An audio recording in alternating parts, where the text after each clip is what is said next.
bloopers, shoutouts and rants, and even advice for fellow YouTubers.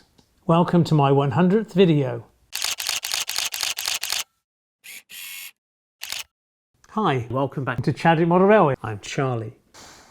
I'd like to start with a couple of shout-outs, and one of which is from Mike Matthews, who's 89 years old, lives in Bridgewater, and he sent me a sample of a vinyl flooring which he uses on his layout to subdue the noise, and also some quicker chips, gauze, which is obviously used for drying your chips, but for him it makes excellent fencing. So I thought I would give Mike a shout out because he really does go the extra mile. And also a chap called Dominic, who comes from down on the south coast, who gave me a 3D printer. He'd moved up a shade, and anyway, I find myself with a 3D printer, and Dominic, I'm very grateful. Also, Tim sent me a Triangle Railways rocket train. It's incredible, the things that people will do. I don't know, in recognition of the fun perhaps they get from this channel, but to all of you out there, I am so grateful for your appreciation of the channel. I thoroughly enjoy doing the videos and reading all your comments, and rest assured I do read every comment and I do my utmost to reply to everyone as well. I'm not very good on social media. My Facebook page is a little bit behind. I'm just trying to catch that up now, but rest assured I do read every comment. I'm immensely grateful. Now something a little less serious. Please be aware there may be some bad language. Now, if you remember what I said about the precautions when using superglue, well, here is a prime example, and this is I was trying to get the roof section on, and it just seemed a little bit wonky, so I took it off, and hopefully with the aid of Swan Morton's scalpel, I can remove this without and hopefully cutting through the super glue and not my finger. I think it emphasizes the point, doesn't it? You can't be too careful when using these super glues. They are kind of dreadful, aren't they? Still, we live and learn. Problem is we don't, do we? The layout has several stations. There's one behind the camera there that's called London and kind of resembles Paddington. Over the other side of this board there's a Birmingham. Here's a made up one called Port Arlington, and over this side we've got Manchester. So there's still a few little bits of ballast. Yeah. So there's still a few little bits of balance to be sort of picked off, and I'll do that, like I say, when it's completely dried out. With the new bullhead track coming on the market from Pico, I'm in a bit of a quandary because I could actually stop the progress on Chadwick and revert to using with the new Pico with the new bullhead track from Pico coming on the market, it's putting me in a little bit of a quandary. I could actually change the new scenic area from code 100 to code 75 bullhead, if that makes sense. So what I thought I would do with this video is take a look at all the in hell. Okay, time for a question. And this gentleman writes, where do I see my channel and Chadwick Model Railway in another 100 episodes? Your loyal friend and subscriber, Peter and Anne from Birmingham. Well, Peter and Anne, hopefully by then I will be shooting in 4K and at 50 frames per second, if that means anything to anybody, because I'm currently on 1080p 25 frames per second, but I need to move on. And as far as the layout's concerned, in 100 episodes time, I dread to think, really. I imagine that I cannot keep up doing one episode a week for much longer. I went from once a fortnight to once a week deliberately because of the lockdown, and I'll stay with one per week for a while. But as life gets back to normal, I will probably go back to one every fortnight, which will actually allow me more time to build my own layout. But in 100 episodes time, well, I'd like to think that this one would be almost finished, and I'm also then doing a small exhibition layout. So, but who knows? When you ballast, of course, you may then get excessive noise coming back through. Next comes the Hornby foam, which is far... what we've done. Oh, for f***'s sake. In one way, I should get one light. I've obviously got a bad contact, so I'm not getting anything at the moment. If I plugged it in, it might help, mightn't it?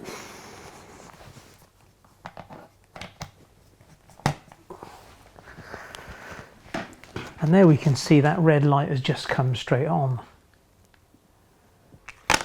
Well, that just leaves me to sum up. So in my normal fashion, I would like to thank the people that donate to this channel very much. It is extremely well appreciated.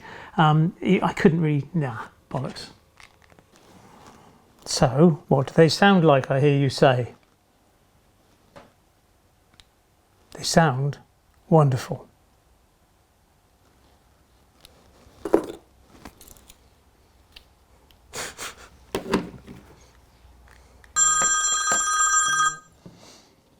That'll be the phone then.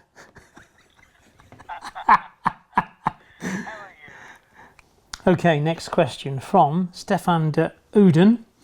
I only have one question. What does your wife think of your hobby, and is she being part of the build also? Ideas and stuff. Well, I mentioned this to Margaret, and I said, Margaret, was it ever in your wildest dreams that I'd have a successful YouTube channel? And Margaret replied, Charlie, you're not in my wildest dreams. Of course, we all have favourites, and as I come from Swindon, that might not be something I admit to openly in public, I have an affinity for Class 52 Westerns, and I was fortunate enough to see all of them, the last one being 1018 Western Buccaneer. I remember it as if it was 55 years ago. This tree here is what I would call a feature tree, and there should be a link here to show you exactly how I made my trees. And I'll just start again once this helicopter's gone by. Regarding next week's video, what I'd like from you, if it's all possible, we'll turn it into a bit of a Q&A session. If you've got any questions, I'll try and answer them. If you have any questions about a YouTube channel and you'd want one and perhaps a few tips on that, again, leave it in the questions thing below, or the remarks thing below, and I'll try to get onto some of those. What else? Yeah, that's about it really. Okay, next question. This is from Angelo Superum. First question for the Q&A is it good to use for dioramas these paper glued with scotch covered sculptor mold to give a realistic hill effect? Well, I think the sculptor mold you can use really on any size type diorama or layout or whatever. And Luke Towan, the Australian YouTube scenics god, for want of a better term, he uses sculptor mold all the time on his dioramas, and they're only kind of about 1 meter square. So yeah, that is a pretty nifty use of it. And the second question was, in a small room, what would you recommend for tracks and accessories? Hard to answer that one really. In a small room, you might turn around and say, well, actually, I'm going to just do an N gauge and be done with it, because you know the scale then looks right and you can get more operational interest into the room. Yeah. Is it far enough to the left? I doubt it. You've got a gap between the other baseboard and this one. Yep. Right. So it needs to come.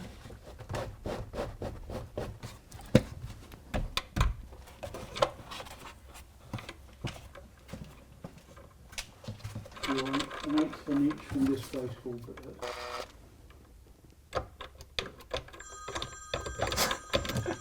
that will be the phone. That would be the phone then. You hear that in the video? You could not make it up, could you? Yeah.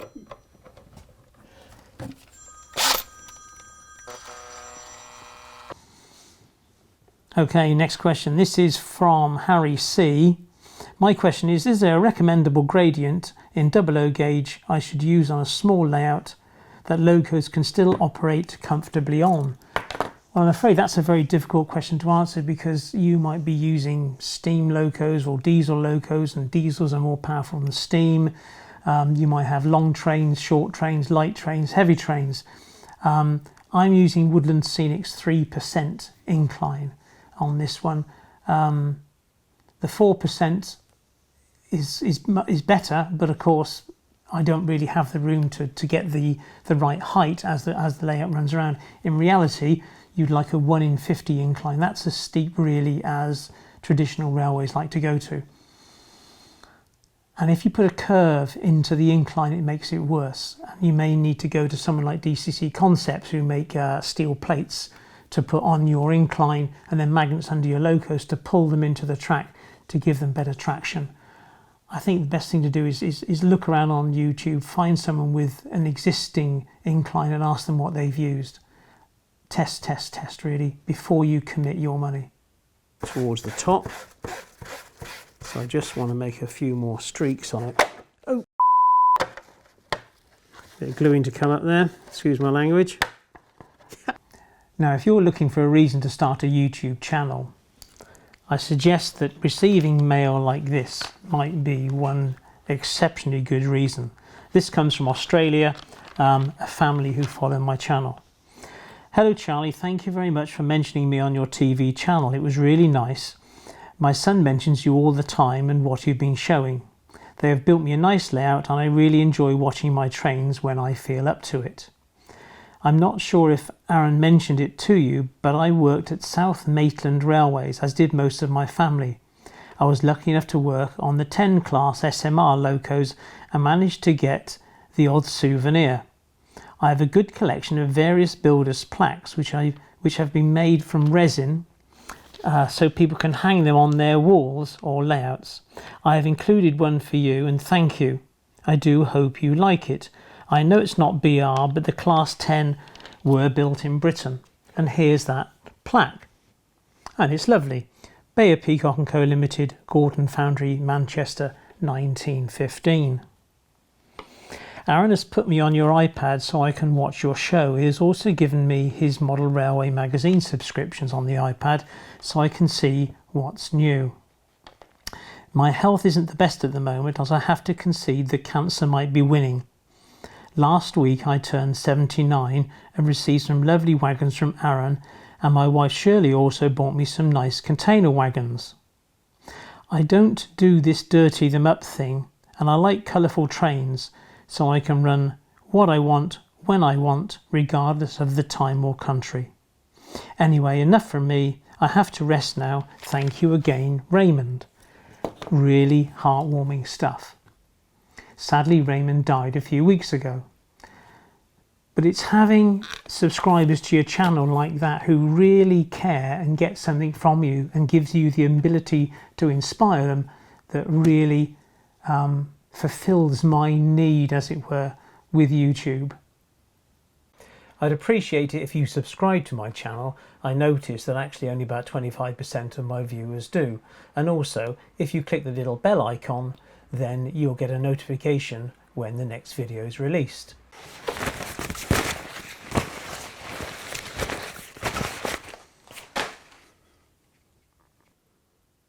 Platforms made so high that carriage doors could not be opened, on non-working semaphore signals or signals placed in ludicrous positions, a lack of track points, steam-hauled trains running without loco lamps or disc displayed, a buffet car marshalled into the middle of a train of non-gangwayed stock. For heaven's sake, get a life. You do the bits that are of interest to you. You watch the YouTube videos, hopefully like this, that are of interest to you. And you don't sit in your sad world at night watching people's videos like myself or Kathy's or Everard Junction or New Junction or whoever, and then turn around and think, I know, I'll do this and I'll have a go at that. please think to yourself, before you make these cutting comments, or if you're a keyboard warrior, why are you making these spiteful little remarks? Because it's not really going to affect me. It's not going to keep me awake at night. But what it will do is it will stop the young people coming into this hobby and growing with it and enjoying it, because you are there just to stop their enjoyment. I just get the feeling I've been here before. Yeah.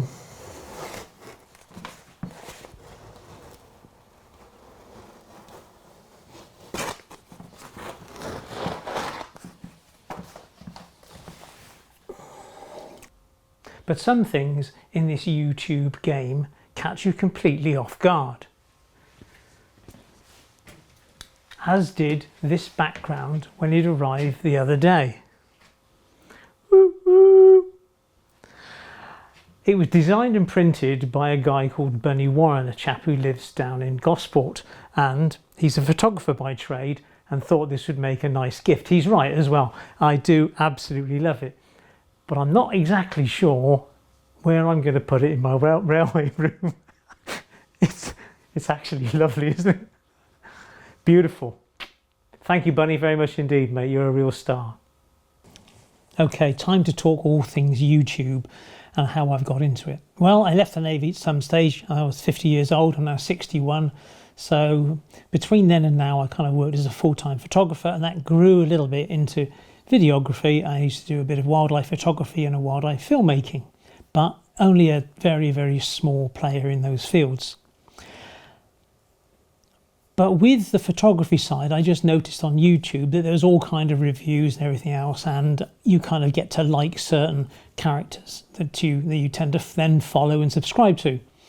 One of those that I got not quite addicted to but found interesting was Casey Neistat, an American what would you say, entrepreneur, filmmaker kind of bloke, decent sort, but it was a lifestyle type thing. He would fly drones and do this, that and the other.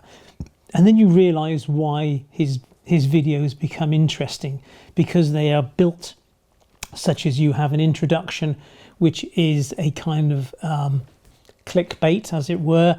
So you have an interest, then you have his quick intro, then you have the body of the video, and then you have a conclusion, and everyone goes to bed happy. And that's the way that his videos ran. Having lost my hobby of photography when I left the Navy, I then started as a photographer. I then sought a new hobby, and this was where I came into model railways, and also then into model railway videos. And then when I started to get interested, because I knew nothing about DCC, I just knew that a little loco went along a track, and I thought I need to look into this. So YouTube was the natural place to go to.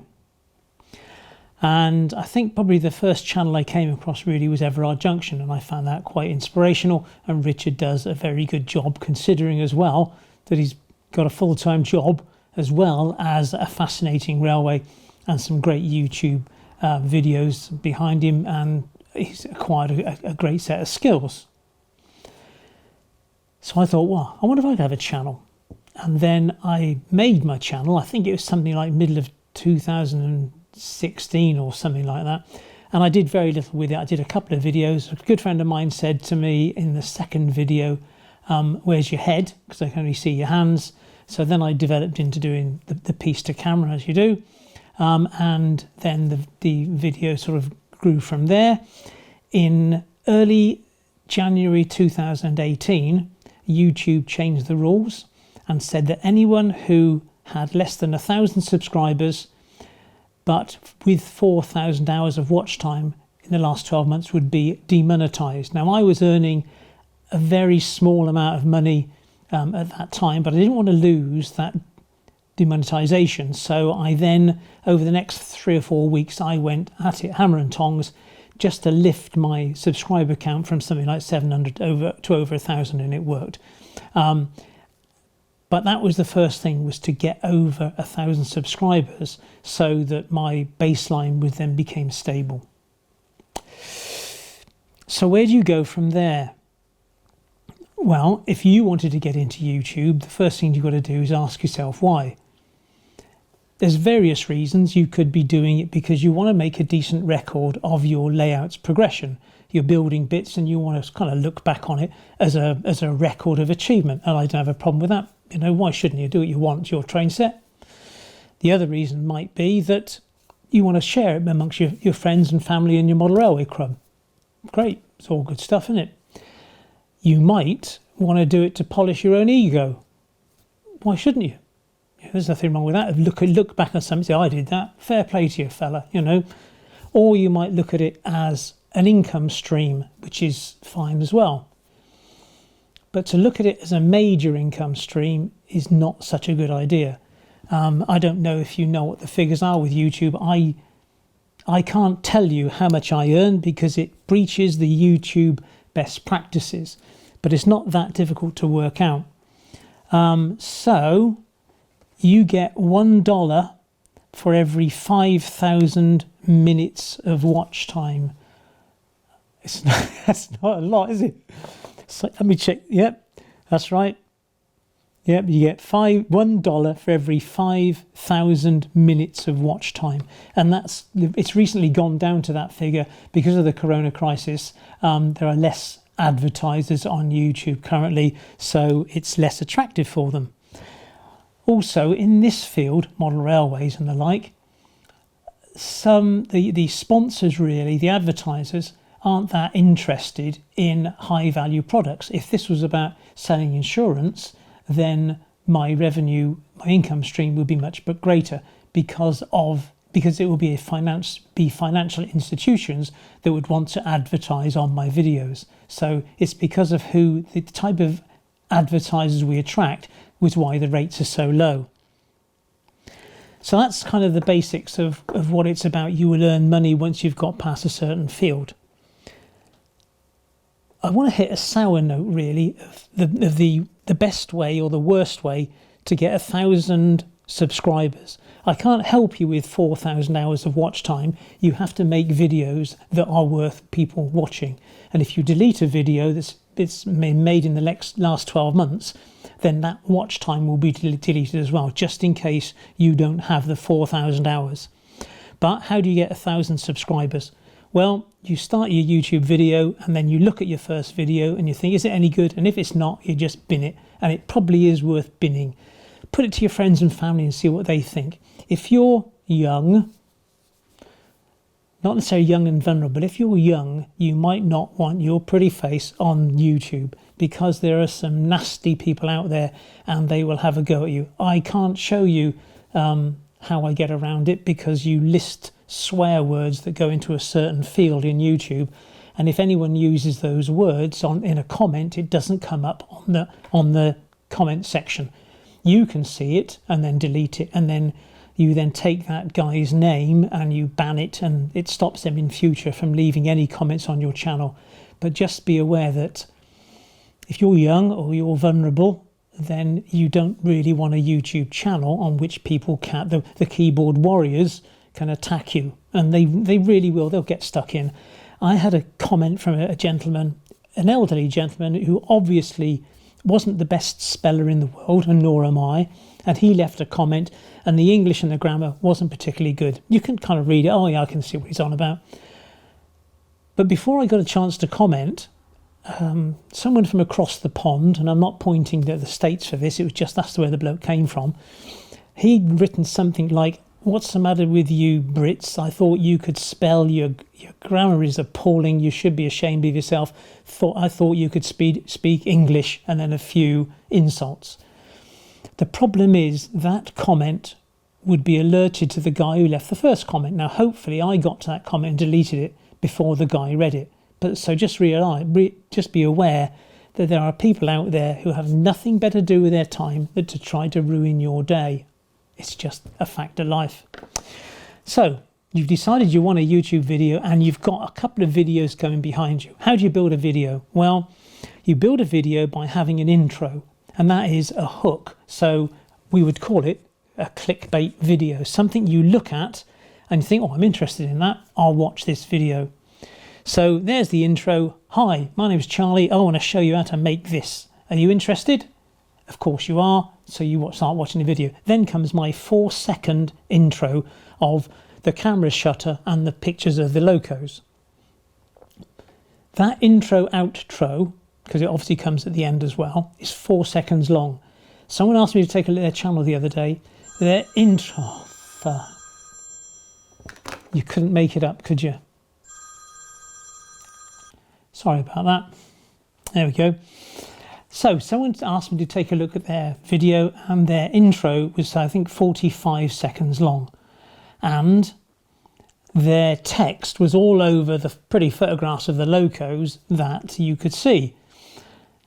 And I emailed him back and said politely that, you really need to, rebuild the way you're setting about your videos. You do need to make it short and snappy, clickbaity, drawing people in. And then obviously you need then good content to keep them there, because you're going to get fed up with this.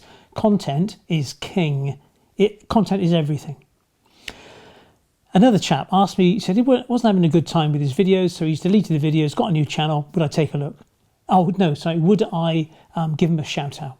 Why not? Fair play. Look there, no videos. Now, why would I give anyone a shout out who hasn't got any videos? I wouldn't dream of doing it. I'll only give shout outs to the people who deserve a shout out, who deserve a lift up, or have done something worth rewarding. And I don't expect other channels to give me a shout out. You kind of fight your way through. So what I'm really getting at there is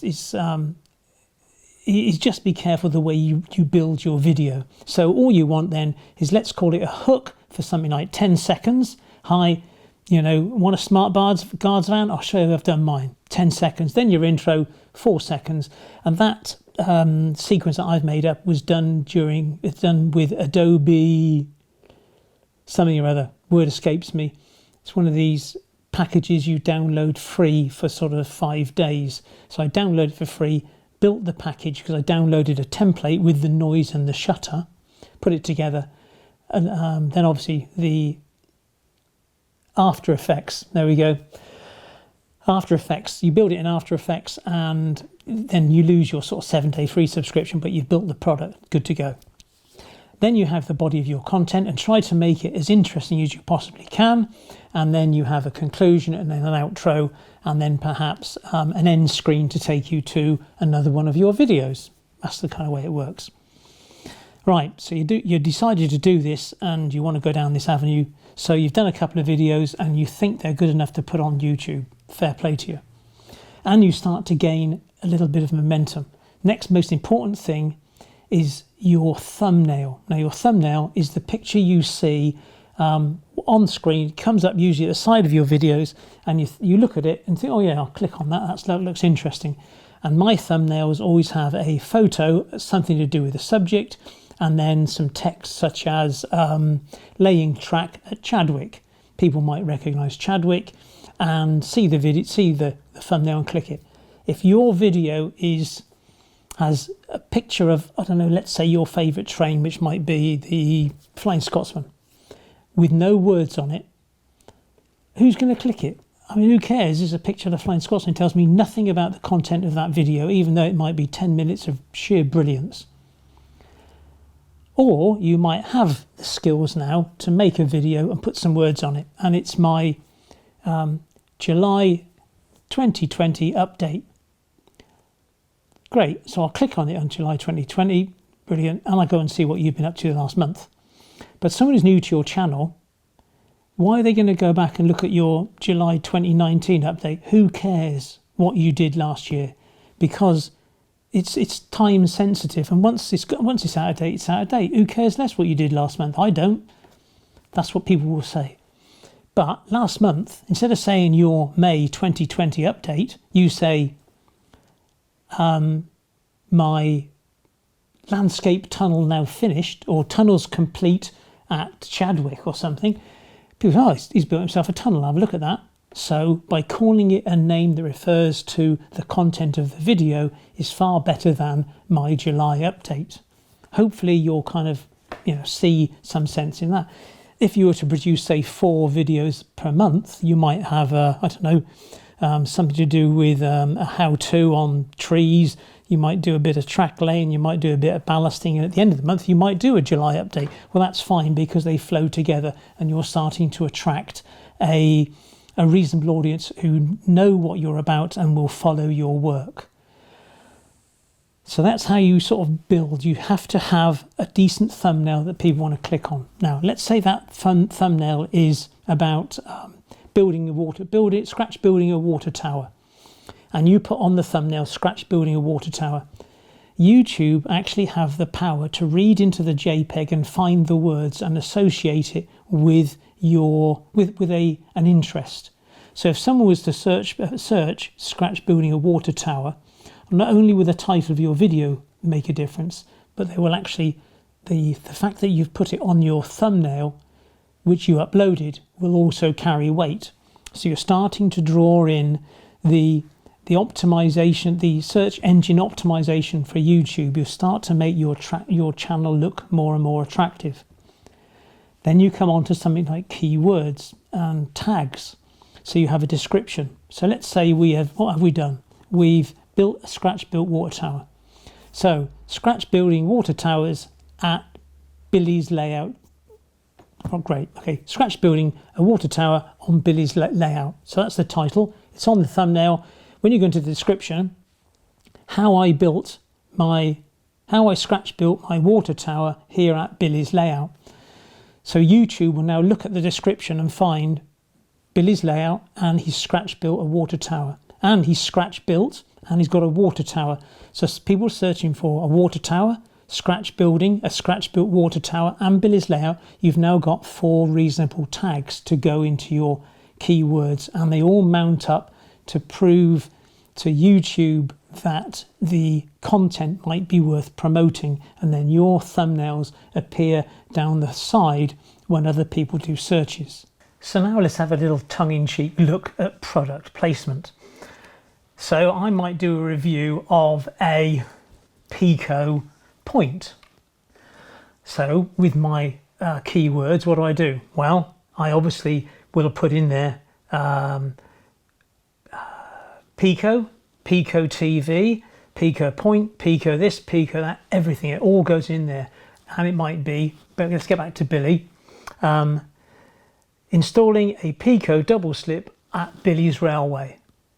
And then into the description, here at Billy's Railway today, I'm installing a Pico double slip. And then in the keywords is Pico double slip, Billy's Railway, and so on and so forth. And that's the way that product placement works within YouTube, because you just need to mention it. Of course, just because you've got Pico points doesn't mean that Pico are going to send you half a dozen things in the post. Otherwise, this room would be absolutely full of Woodland Scenic stuff. And when I approached Woodland Scenics for a favourable response, got nowhere at all. But we are where we are. I know 2 very talented YouTubers, and they do receive sponsorship from Woodland Scenics, but they are big players. So be it. I can't get too miffed about it. You know, we are where we are. I went to Fuji and asked them to borrow one of their cameras to do a review, and I wanted to see if it would be okay as a smaller camcorder to use on my layout. They said, yeah, okay, it'll be in the post next week. I said, do you want a deposit? No, not at all. So they sent me this brand new, Fuji camera for me to try out. So you can do things. If you want to do a review, then so be it. Of course, doing a review on this channel for a Fuji camera isn't really a good idea, because my subscribers have subscribed for model railway type inspiration. So I have another YouTube channel which is dreadful, only got 750 subscribers, so it's just sitting there dormant. So I put that video on there, but at least I did have a chance to try out this nice shiny Fuji camera. So these avenues are always open to you. Excuse me. Product placement. Hatton's sent me, Kathy Millett and Richard from Everard Junction a set of shelving systems, and we all got a set each to do a review, and we could keep them afterwards, and I think they came to 94 quid. When I found out that those other 2 bigger fish had them, the first thing I did was did my review first and got it out there, because you you try and come out in the shadow of Richard from Everard Junction and you're going to get no support whatsoever. Sorry, seen Richard's done that, and move on. So some companies will offer you some kind of sponsorship, not deal, but will give you one if you want to review it. The only regulation, the only rules that I lay down with is my review will be completely honest, and I will always tell them if it's a freebie or if it's for return. And as long as you're honest with your audience and honest with yourself, then it's no big deal. Because if it was a load of rubbish, just say, yeah, I wouldn't buy one. Okay to play with, you know, it seems a reasonable camera, seems a nice train, but nah, not for me. As long as you're honest, they're not going to get upset, because if it might be a very good product, but it's just not suitable for your needs. Okay, so you've got your first, 4 or 5 videos up there, and hopefully you're starting to get some traction and you might start to draw in a subscriber or two. But how do you really build upon that? Well, you can't build on it. They need to build a relationship with you. It's very difficult to get people to subscribe to your channel. You should know you probably haven't subscribed either, have you? There's a thought. It's a fact, really, that people need to watch a couple of videos and then take a liking to your product, your manner, the way you do things, and they are then more likely to subscribe. In the States, they're far less likely to subscribe, but they will visit your channel regularly just because they've been there before, they watch those type of videos, and therefore they always come up on the side there, on screen, ready for you to click. And so YouTube suggests to you the stuff that you've been watching. So it all kind of makes perfect sense, really. I did mention not to upload stuff that isn't anything to do with your channel, and I'm hopefully Graham won't get too upset. But Graham, I believe, uploaded some stuff about his pond and his life outside of the model railway world, and in went the trolls. Model railway people were giving him lots of thumbs down and what's this, we don't want to know about anything. And I think he withdrew from it and turned his channel off for a couple of months and then came back on with the new Lakeside.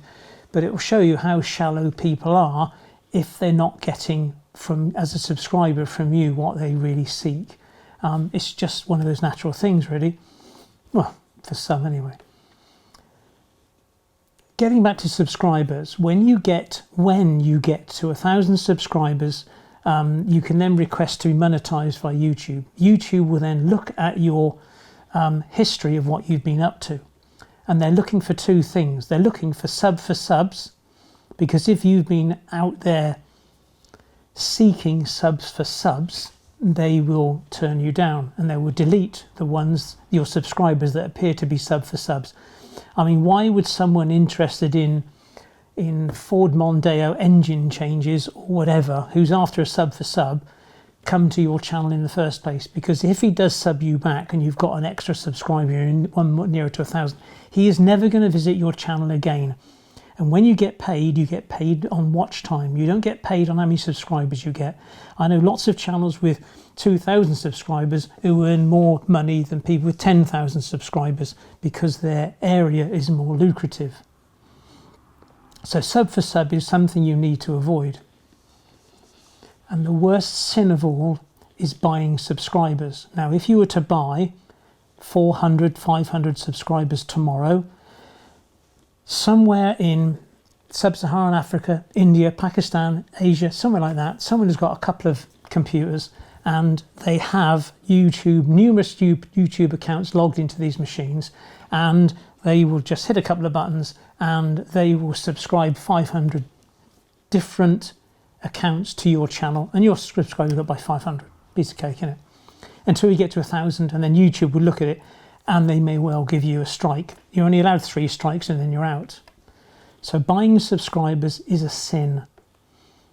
But worse than that, buying these 500 subscribers, they don't exist. They're not real people. They will never visit your channel, no matter what it says on eBay or whatever site you choose to go to. These people are never going to visit your channel and watch all your videos. It's just total rubbish. It's total fabrication. Which leads me on to one awkward point, and there is one very successful YouTuber in the model railway circuit who buys subscribers, and there's a few of us who know about it, and we kind of smile on it and leave it like that. Whether you choose to report him to YouTube is something else, but there is a subscriber. I think he bought 400 last month or 400 the month before, and you can watch it in the analytics. People aren't as honest as you'd like to think they are, really. But the main thing to remember is you do not get paid by subscribers. Once you cross the 1,000 threshold, you only get paid this massive amount of money of $1 per 4,000 minutes of watch time. That's the only thing if you're into the dollar. But it shouldn't be just the dollar that drives you. You should be, there because you wish to inspire people to make a record and everything else. And the fact that you might make, I don't know, £100 a month or $100 a month on YouTube, then good for you. Change of tack, let's talk about gear. That camera there is a Sony PMX something 160, and it does this, and it's brilliant. I wouldn't be without that camera. Fortunately, I bought it as part of the business when I was doing a Kingfisher project, and because wonderful footage. It's not very good in here with these lights, but it does what it does. But what should you use? You can't go and spend 4,000 quid on some wretched camera that's going to sit there and gather dust and go down in value. So the first thing you need to be using is a decent mobile phone with what is called a lav mic. It's a lavalier mic. It just comes out on a string, and you might have to do some eBaying or bit of research, because these don't always just plug into your phone. But if you can do your audio with this type of mic and then a nice long lead going back to your camera, then you can get a better feel for it. Now, a lot of guys, they just go around with their camera out front and do a piece to camera just like this, and it's all very, very shaky. But if you can get away with it, then so be it. And again, you can kind of film your layout, that kind of stuff. But if you're doing a piece to camera like this, the best thing you can invest in is a tripod. And excuse me, and this is the one I use for FaceTime and everything else. There we go. Right, so you've got a phone and a cable, and you're able to record like that. And it's the easy way of doing things. You may well have seen YouTubers, these kind of American guys going around and holding it out like this, and it is because it gets you away from the screen. You're not too close into it. So if you want to invest in any equipment, then it's a microphone and some means of keeping your mobile phone still. If only mine would go off occasionally. Not go off, but turn off. But there we go. Right. I'm in the last leg now, so I'm going to whistle through the things on this list before you all fall asleep. YouTube. You need to only attract organically interested people. So, as I said before, sub for sub and all that stuff, it's definitely a no-no. If someone comes to your channel and they're not interested in model railways, then, they're not going to stick around. They're not going to watch your videos. There is no point in having them as a subscriber. An upload schedule you need, because Google, who own YouTube, like a regular upload. Now that regular upload might be once a month, it might be once a fortnight, it might be once a week, it might be once a day. But if you can upload regularly, YouTube like it, but also your audience like it. Now my videos come out at 12 o'clock every Friday. There aren't submarines that surface at 5 to 12 to put up their aerials to receive Charlie Bishop's Chadwick Model Railway, but there are people who watch my video on Fridays during their lunchtime. That's brilliant, isn't it? It's consistency. People look forward to something and you gain a bond with these people. Understand, right, click-through rate, audience retention, and impressions are three things you have to understand. When your videos come up on the side with YouTube and they're suggested, if people click on them, it's called a click-through rate. So how many people they show it to how many people click on it. The people they show it to are going to be like-minded people. Now, whenever our junctions things come up, I don't click on them because I'll have probably already seen it, because I've hit the little bell icon because I'm a subscriber. But other people's that come up who I may have subscribed to but haven't hit the bell icon, or something that attracts me, then I click on it and their click-through rate will go up. My click-through rate for a video, the last one was 14%. That is a pretty high click-through rate. Normally it's about 8%, but watch your analytics and watch how things are going. And the click-through rate is all based upon the attractive nature of your thumbnail with the text written on it. Audience retention, you can see how many people stay on your video and for how long. This video, 70% of the people will have gone by now because they weren't interested in the YouTube bit at the end. It will be only the die-hard YouTubers that are trying to build their channel that will still be here, and that's obviously you. Subject, yeah, why should people care? Channel maintenance is a time-consuming thing, and if you have more than one channel, it's going to double your maintenance time. And if you're interested in, let's say, slot car racing and model railways, you need 2 channels, because people on the YouTube channel, the model railway channel, don't care about slot car and vice versa. So you will not attract decent amounts of subscribers. By all means have 2 channels, but your workload will double. If you're really into both, do one. Once one is established, then do the other. But please don't put 2 subjects into one channel. It really doesn't work.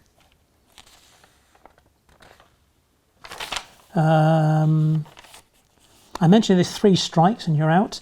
And strikes, besides buying subscribers, sub for sub, using copyright music. Once you're monetized, you can't use copyright music. And if you use that, then you can get a strike against your name. Also, if people swear in your comments and you don't delete those comments, you can get a strike for that.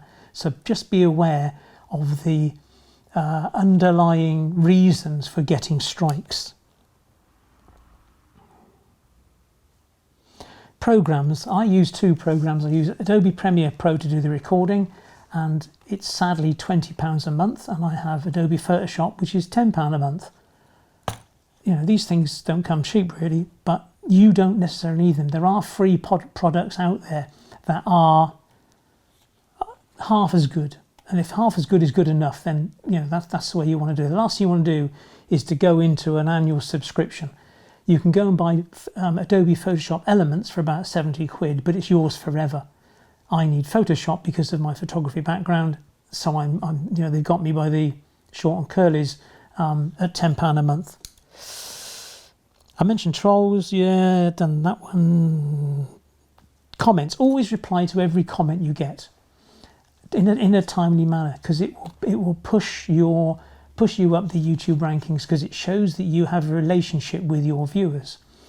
If your viewers leave a comment, great. If they don't leave a comment, they leave a thumbs up. It all clocks towards you. If they leave a thumbs down, it clocks towards you. It shows that you have an interaction with your audience. And you going back on there and giving that thumbs up and that comment a thumbs up and replying, like I say, builds upon YouTube's view on your popularity. You could take it a stage further, and when you reply to that comment, you could reply with a question, knowing you're going to get a comment back, and so on and so forth. Keep your life separate from YouTube and Facebook. I have a Facebook account called Chadwick Model Railway, and I have Charlie Bishop, my Facebook account. Two people in model railways are friends with me on Facebook. Everyone else, I'm sorry about this, but I always decline people as friends because they are model railway friends, and therefore I stay in touch with them through model railway social media. I don't let them into my own life. They don't want to see what my wife's been up to yesterday or what my daughter's had for supper. That's a private matter, and I suggest that you don't, again, allow access to strangers really into your own personal social media.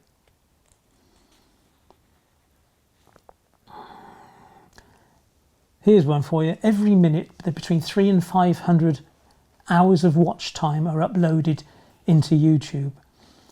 I find that a staggering amount of time, but it just shows you the pressure on YouTube and how difficult it is to get your videos out there when you're competing with such a huge arena. YouTube pressure. If you upload regularly, you'll find it may impact on your sort of work-life balance.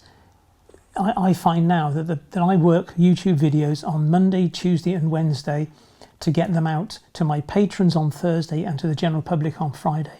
So if I'm working 3 days a week for not a great deal of money, to be perfectly honest, but I am semi-retired and, you know, no one's furloughing me here, but, you know, the lockdown's the lockdown. So I have the time to spare, but then if I'm shooting videos like this, then I'm not sorting out my railway. Have a separate email address rather than your own to contact your audience. So I've got chadwickmodelrailway@gmail.com, so I don't use my major email addresses. And my routine in the morning is I go in and I answer the questions from my patrons. I then answer my Gmail, and then I answer my comments, and then I answer my Facebook. And that's the routine I try to get into. But that way I don't go on my phone, you know, 9:30 at night watching Holby or whatever's on the telly, sitting there replying to YouTube comments. I wear the same clothes during every episode. I know I've knocked about today, but normally I would wear, if it was a 3-day shoot, I would wear this same t-shirt for 3 days. Might whiff a bit at the end. A couple of weeks ago I had to go back and refilm a bit, and I had to get the t-shirt out of the wash basket, give it a quick iron, pop it on, and to reshoot one small segment. But I just keep it consistent. So I don't wear the same gear, but I wear the same gear for that video.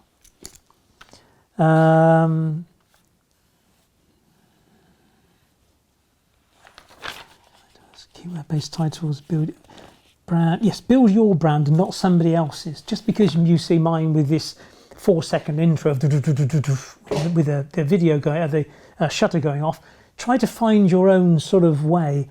I mean, it might be a train coming through a station, but you know, be aware that it doesn't need to be too long, because people will just get fed up and turn off straight away. So get the hook, the intro, and then the body of the content. If it can be real trains, but it's best to be just a very impressive piece of railway modelling. You know, a train coming out of a tunnel, a train going over a bridge, train over a viaduct or something. Finished, short and snappy. Excuse me. YouTube income is taxable. Don't believe you're going to get anything for free. That doesn't happen. We're done. Hopefully that helps. I'm not trying to put you off. I'm not trying to encourage you. I'm just trying to make you realistic with my YouTube journey. After a while, you don't get blasé about it, but you become much more confident. I know when I'm looking in the camera, and I know when I make a mistake of looking at the screen that's next to it. So I always look under a camera lens, and some people find that quite difficult. You get used to these routines, you know, having the sign, that the brand behind me of Chadwick Model Railway, you know, it's a kind of another little feature. And the setup here, I mean, I've got some biggish lights, you know, to light me and all the rest of it. And all these things are just luxuries that you can buy as your channel progresses. And of course, if you are going to make it over the 1,000 subscribers and earn some money, then, sorry, excuse me, then anything you buy equipment wise, it's tax deductible. I mean, that light there was 95 quid for this. It's an LED panel. They're 95 quid a panel. And yeah, it's tax deductible. It's all part of the game. It's just equipment for this business stream of my life. The main thing is I like model railways. I have a love of railways, and I have done since my childhood. And that's really all that matters, is that my love of railways sort of diminished during my working life, and now I'm back and I can get on with this. And I like a YouTube channel because I like to muck about. I like to keep a light-hearted sort of side to it, and hopefully you know, you've enjoyed this journey. 40 minutes now, I suppose, is it too? Anyway, I've said enough. If you've got any questions whatsoever, leave them in the comment section below. So, wrapping up, if you want to become a patron, hit this button here and help me support the channel. It's a hard old slog. If you're not a subscriber, you should be ashamed of yourself now after all this time, and a video here and here. Take care, thanks a lot. See you next week. Bye-bye.